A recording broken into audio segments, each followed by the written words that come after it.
The woman they called the wallflower was standing alone by the dessert table when I first saw her, and I didn't see a joke. I saw someone who'd learned to make herself small so other people wouldn't have to work so hard to ignore her. I don't go to company parties because I fix houses for a living and I keep to myself. But my friend Mara asked me to fill in for her brother at the Whitmore gala. What happened next wasn't planned. I wouldn't take it back. My name is Jake Mercer. I'm 29 years old and I live in a rented apartment above a garage in Lawrenceville, Pittsburgh. I work as a restoration carpenter, which means I spend my days pulling rotted wood out of old houses and putting good wood back in where it belongs.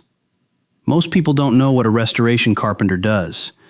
They hear carpenter and they picture someone framing new subdivisions or hanging drywall in houses that will fall apart in 30 years.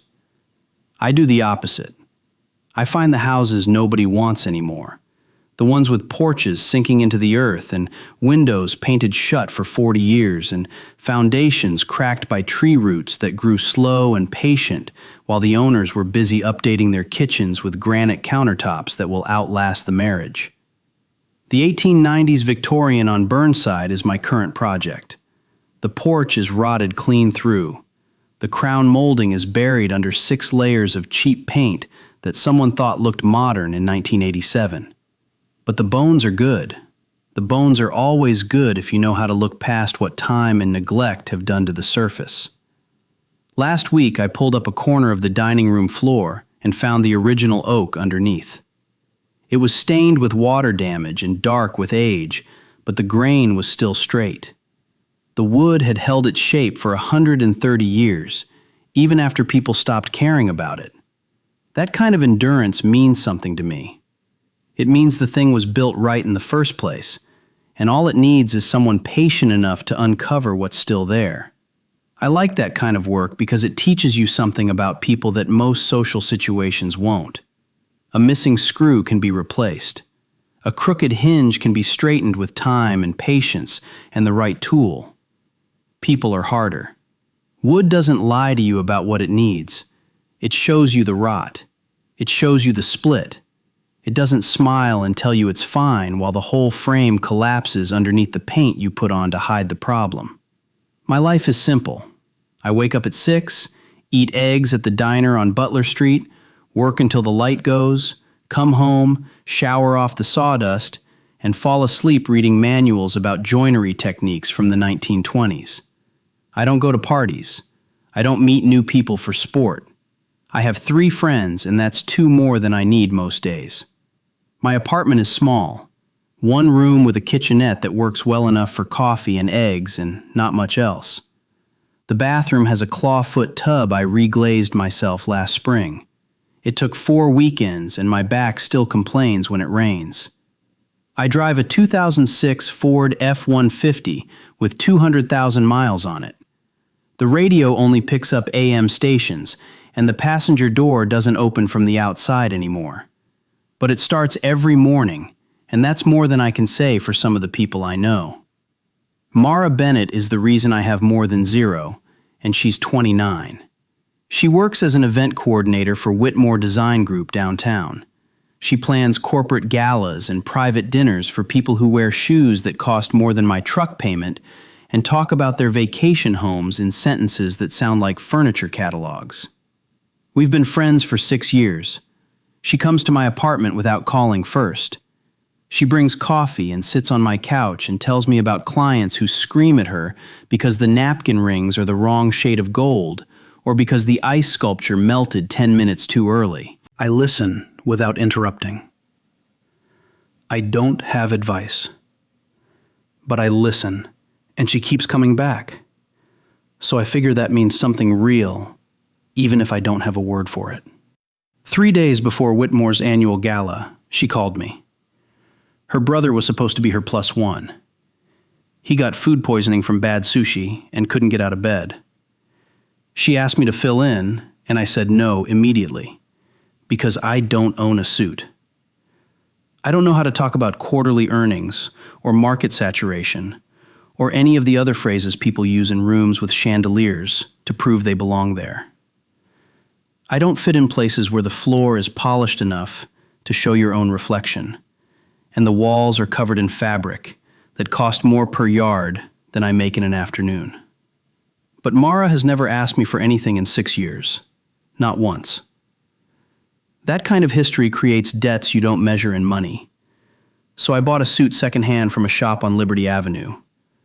The sleeves were half an inch short. The clerk looked at my hands like they were evidence of something he didn't want to know about. My knuckles are scarred from a table saw kickback 3 years ago that taught me a lesson about patience I should have learned sooner. My palms are stained with varnish and old paint that never washes all the way out, no matter how much soap you use. I paid cash and took the suit home and hung it on my bathroom door, where I could see it every time I walked past and remember exactly what I'd agreed to do. The Whitmore Gala was held at the Allegheny Grand, which is a hotel downtown that smells like expensive perfume and old money and flowers that have been arranged by someone who charges by the hour. I walked through the doors at 7:30, and the noise hit me before the warmth did. A string quartet played in the corner near a marble fountain that probably cost more than my annual rent. The chandeliers were the size of my kitchen. The floor was so polished I could see my own reflection, and I didn't like what I saw. I found Mara near the bar. She was wearing a green dress that made her look like someone who belonged in this room, instead of someone who just worked here. She hugged me and whispered, "Thank you, thank you, thank you." Then a client in a gray suit waved her over, and she was gone. I was alone at the edge of the room, holding a glass of champagne I didn't plan to drink. The air in the room was too warm. The lights were too bright. Every surface reflected something back at you, as if the room demanded you pay attention to yourself and judge whether you measured up. I watched a man in a tuxedo tell a story about his trip to Tuscany, while 4 people laughed at intervals that seemed rehearsed. A woman near the fountain examined another woman's earrings with a smile that didn't reach her eyes. I don't watch people the way most people watch people. I look at spaces. I look at how rooms hold bodies. I look at where the weight settles and where the empty spaces are. This room was holding too much weight near the bar and not enough near the corners. That's where I saw her. She was standing by the sweets table in a navy blue dress. Simple cut that fit her well, but didn't flash logos or designer cuts the way the other women did. She was wearing minimal jewelry. Her hair was pulled back in a way that looked fast, like she'd done it herself without a mirror, and without caring whether anyone approved of the result. She was holding a small plate with 1 strawberry on it. She wasn't eating. She was just holding the plate like a prop, like someone had told her she needed to look busy in order to exist in this room. 3 tables over, a group of 2 men and 3 women were laughing in her direction. I couldn't hear the words at first, but I could hear the tone. Then, one of the women said it loud enough to carry over the quartet. "Look at the wallflower wilting by the cheesecake." The others laughed. One of the men added something about her dress looking like it came from a department store clearance rack. They all laughed harder. A third woman pulled out her phone and pretended to take a picture of the dessert table, but I saw the angle. She was trying to catch Sophia looking sad. I asked a waiter passing with shrimp who she was. He told me her name was Sophia Chen. She was an architect at Whitmore. 6 months ago, she corrected a senior partner's load-bearing calculation in front of the Harlow client during a major presentation. She was right and the math was wrong, but the partner never forgave her. She eats lunch at her desk now, doesn't go to happy hours, and doesn't laugh at the partner's jokes. She makes the people around her look careless by comparison, and that is the one sin this room doesn't forgive. The waiter's voice wasn't mean. He was just reporting facts he'd heard in the break room. I didn't feel pity when I looked at her. I felt recognition. I know what it costs to be the person who does good work in a room full of people who care more about being liked than being right.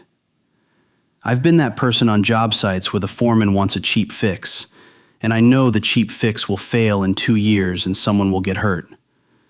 I've learned that being right and being popular are two different skill sets, and most rooms only reward one of them.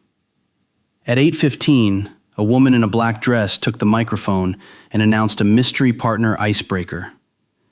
Everyone had to find the person whose name was printed inside their envelope. She made it sound fun. The crowd made it sound inevitable. I opened my envelope, read the name, and the paper said, Sophia Chen. The group by the sweets table laughed before I even stood up. One of the men said something about charity cases finding each other. I didn't look at him. I looked at Sophia, who was watching me now with her shoulders gone tight, and she set the strawberry plate down. She looked like someone preparing for a punchline she already knew the ending to. I stood up. The sound of my chair scraping back against the polished floor was louder than the string quartet. I didn't hurry. I didn't look at the laughing table. I walked across the room with my short sleeves and my scarred hands and my second-hand suit, and I stopped in front of Sophia Chen. She was taller than I expected. Her eyes were dark brown and very steady, but I could see the guard already up. She was waiting for me to say something cruel or clumsy or apologetic, to make it clear that I didn't want to be here either, that this was a joke the room was playing on both of us. I held out the card with her name on it. I said, "Looks like we're supposed to figure this out together." The laughter from the nearby table changed pitch and turned into something else, confusion maybe, or mockery that had lost its target because the target refused to stand still and play the part they had written for her. I didn't care. I pulled out the chair across from Sophia and I sat down. After a long moment, she sat too. Her spine was straight. Her hands were folded on the table, the hands of someone who drew for a living with fine lines and a small scar on the left thumb.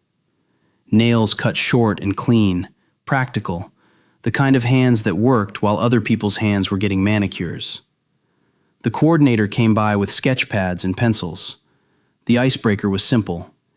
Each pair had 15 minutes to design their dream space. One person drew, one person talked. The room filled with the sound of polite conversation and competitive charm, and people trying to prove they were interesting enough to be remembered.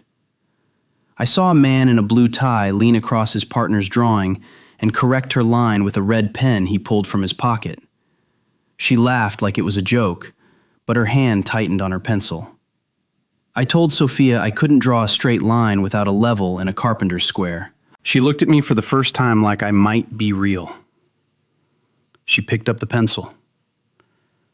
Her hand changed immediately. It knew what it was doing. She sketched a rectangular room in 4 clean lines while I watched, and the lines were perfect. She added a window without measuring. The proportion was exact. She said it so quietly I almost missed it. "You don't have to do this. You can ask for a different card." I answered, steady and simple. "I don't want a different card." The room watched us. The weight of it was physical. I could feel eyes on the back of my neck like pressure. But I didn't turn around. I looked at Sophia, and after a moment, she looked back at me instead of at the room. We opened the sketch pad. Sophia's hands changed when she picked up a pen, and I noticed everything about them. The small scar on her left thumb that looked like it came from an X-Acto blade slipping during a late night when no one else was around. The way she held the pen like a drafting tool instead of a writing utensil. The way she sketched a load-bearing wall without thinking. The line weight heavier where the structure mattered and lighter where it was just for show. She didn't look at the paper when she drew. She looked at me, waiting to see if I understood what the lines meant. I asked her real questions about the space she was designing, not polite filler, real questions that showed I was listening. "Why put the window there?" What happens to the light at 5 in the afternoon when the day is ending? Where does someone stand when they're tired and they don't want to be seen? She answered slowly at first, testing whether I was actually interested or just performing kindness. Then she answered with more speed. Nobody at this company had asked her about her work in months, maybe longer. They asked her about her weekend. They asked her why she never came to happy hour. They asked her if she was dating anyone. They didn't ask her about walls or light or the way a room holds a person when they're alone. She told me about a project she'd proposed last year, a community center in East Liberty. She'd designed it with south-facing windows and thermal mass walls that would cut heating costs by half. She'd included a courtyard that would collect rainwater for the garden and a roof overhang calculated to block summer sun while admitting winter light. The partner who reviewed it called it cute and gave the commission to someone who proposed floor-to-ceiling glass that would cost 3 times as much to heat. The client loved the glass. The client didn't ask about the energy bills or the kids who would sweat through summer camp in August because the air conditioning couldn't keep up with a wall of west-facing glass. I told her about the 1890s Victorian on Burnside. I told her about the porch that was rotted through and the crown molding buried under paint. I told her about finding the original staircase behind a fake wall the previous owner put up in the 1970s because they thought open concept meant more than craftsmanship. She stopped sketching and looked at me. What kind of wood? The wood is oak. Are they original balusters? All of them, warped but intact. They just needed someone to look at them as worth saving. Some started sketching again, but this time she wasn't sketching the icebreaker room. She was sketching my kitchen on the back of the pad. She redrew the layout in 6 lines and talked about sight lines and morning light and how old houses breathe differently than new ones because they weren't built to be airtight. They were built to move with the seasons. She talked about how a house that doesn't breathe gets sick the same way a person does. Then she handed me the pencil. She asked me to show her where the load-bearing walls were. I drew the lines the way I'd tell someone which walls you can't remove if you want the second floor to stay where it is. She watched me draw and nodded without correcting me. She just added a note about sistering the joists in the northeast corner, where the foundation had settled an inch. She was right. I'd noticed the dip in the floor, but hadn't traced it back that far yet. We talked about the porch next. I told her the columns were hollow and water had been sitting inside them for years. She sketched a repair plan on the margin of the page, showing how to sleeve the inside with treated lumber without changing the original profile. It would take 6 hours and cost less than replacing the whole column. I watched her think. Her mind moved the way good craftsmen move, direct and without waste, seeing the finished repair before her hand finished drawing it. I watched her hands move across the paper. I watched her forget the room around us. Her shoulders dropped.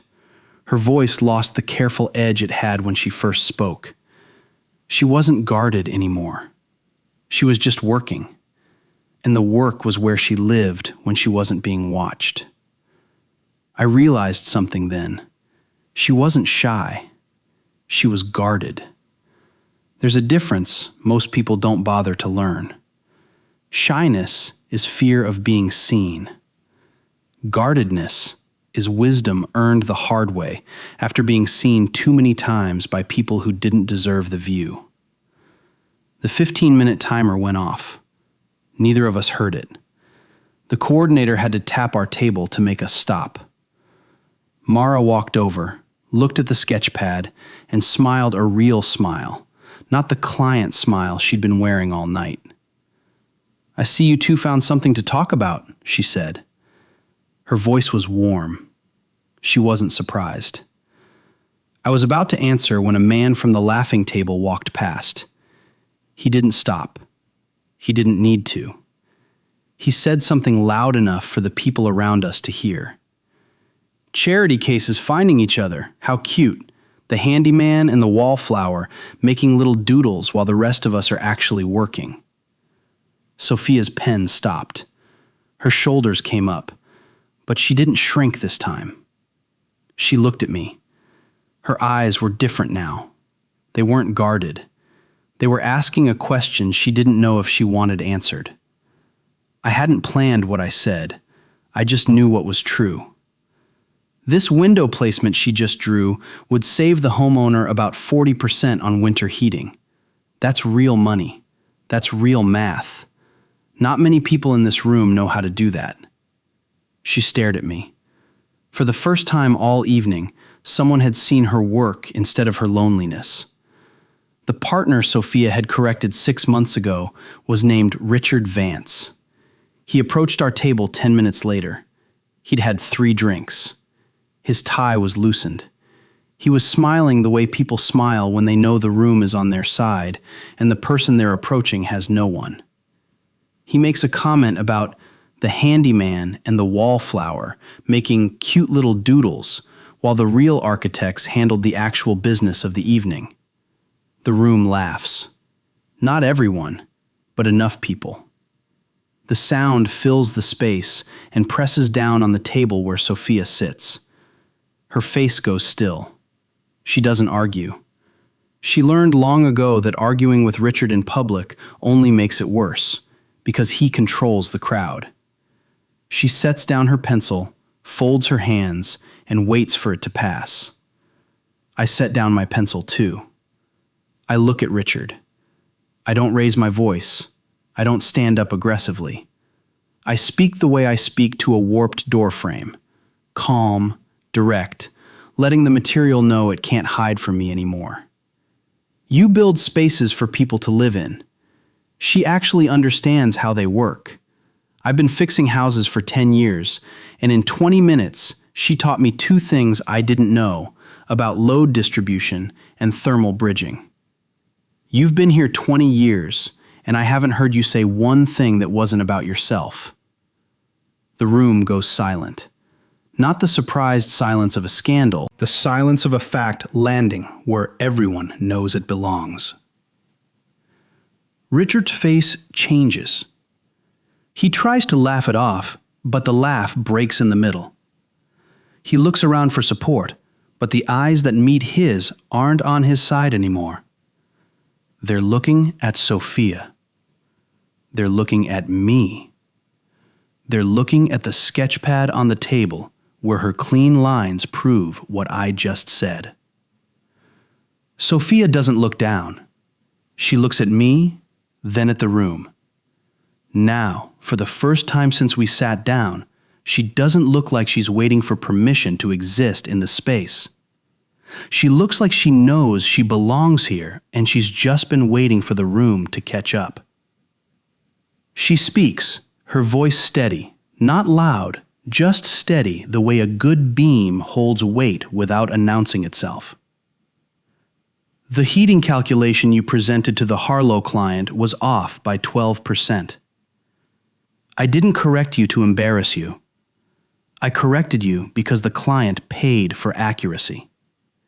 If you want to be angry at the truth, not at me for seeing it. Richard walks away. The room exhales. Something has shifted. People aren't laughing anymore. A woman from another table, someone I don't know, approaches and asks Sophia about her window placement. Then another person asks about thermal bridging. Someone else asks if she consults on residential projects. She answers them with the same steady voice she used at the table. Not boastful, just certain. Then Mara comes over and pretends she knew this would happen all along. But her eyes are bright, and she's looking at me like I did something that mattered. Jake and Sophia sit back down. We don't say anything for a long moment. The silence between us is different now. not awkward. Full, like a room that has just found the right furniture. The gala breaks up at 10. People leave in clusters, avoiding eye contact with Richard, making new eye contact with Sophia like they're seeing her for the first time. Mara finds me and wraps her arms around me, squeezing until my ribs ache. She whispers, "I knew you'd be too stubborn to laugh along. That's why I asked you." I find Sophia at the coat check. She's putting on a wool coat that's seen better winters. The cuffs are frayed. I offer to walk her to her car. She doesn't have a car. She took the bus because parking downtown costs more than she wanted to spend on an evening surrounded by people who don't like her. I say, "I have a truck. It smells like sawdust and the heater only works on the third setting, but it'll get you home." She smiles, a real one this time.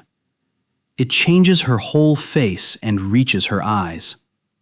She says, "I like the smell of sawdust. It smells like honesty." The parking garage is concrete and fluorescent lights and the sound of our footsteps echoing against the pillars. It's the first honest space we've been in all night, with no quartet and no chandeliers and no one watching to see who sits with whom. Her coat sleeve brushes my arm as we walk. Neither of us moves away. In the truck, the cab is small and our shoulders are close. The sawdust smell is real and the heater wheezes on setting 3, blowing air that smells like old vinyl and work. She tells me about the first house she ever loved. It was a craftsman bungalow her grandmother owned in Ohio.